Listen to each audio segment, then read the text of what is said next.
Citlally. I was born in Santa Barbara, California. I was raised in different parts of the country. I was first raised in California, Georgia, Mexico, and Texas. I'm the oldest of three. I have a brother and a sister, and my parents are originally from Oaxaca, Mexico. I'm currently a senior studying biology, and I help my professor conduct his research. I've been doing that for 3 years now. When I'm not in the lab, I'm usually coordinating events for the International Justice Mission campus chapter that I helped co-found.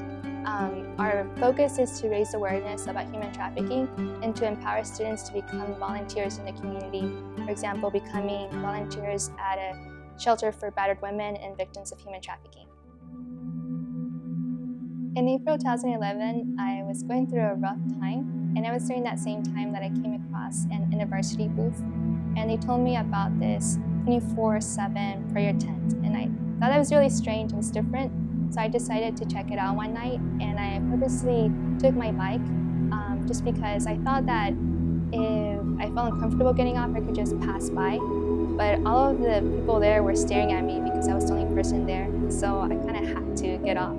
So I got off and we started praying, and that was really different for me because when I heard their prayers, it sounded like they were just talking to God, and so I thought that was really cool. So I also prayed, but I didn't know how to close or open.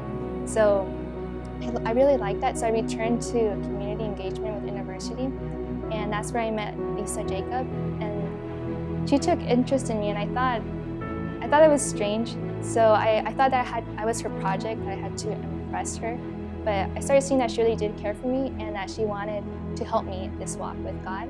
And we started talking about deeper things about Jesus. And I knew who Jesus was. I knew that he had died on the cross, but I didn't know what that meant. And now I know that his death on the cross meant that the veil was torn and that I could speak directly with God. And I could use my own words if he wanted to hear me. So just knowing that completely changed my life.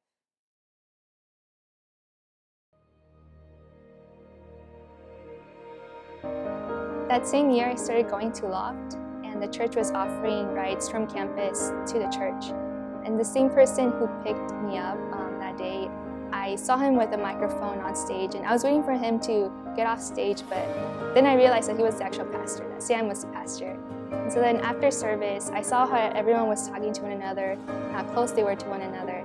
And Tara Kinra, she offered me to have lunch with her at her place, and I thought that was really strange and really kind of her because she didn't know me, and she was offering me to go to her place. And she made me feel like I could become a member of that community, a community that genuinely cares for one another and that is very welcoming to new members.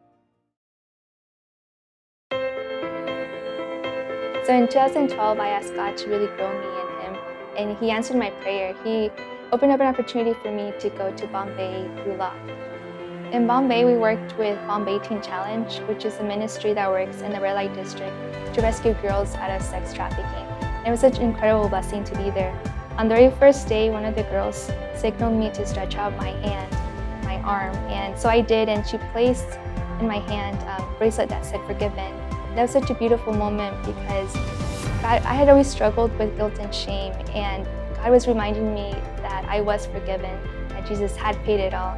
So upon returning back from Bombay, I returned with so much renewed hope, just seeing how much the girls loved Jesus, despite all that they had gone through. These past 2 years have been an incredible journey in my walk with Jesus. God has given me an opportunity to travel to Bangkok, and as a team, we'll be living in the slums, and we'll be showing the love of Jesus by serving them. So I'm going to need a lot of prayer and support as I take this leap of faith.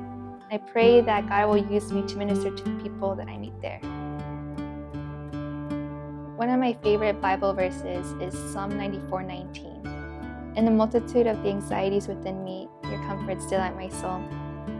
I don't know where I'll be in the years to come, but I do know that I want to serve Jesus with all that I have. I'm very blessed for the invitation to be part of His works.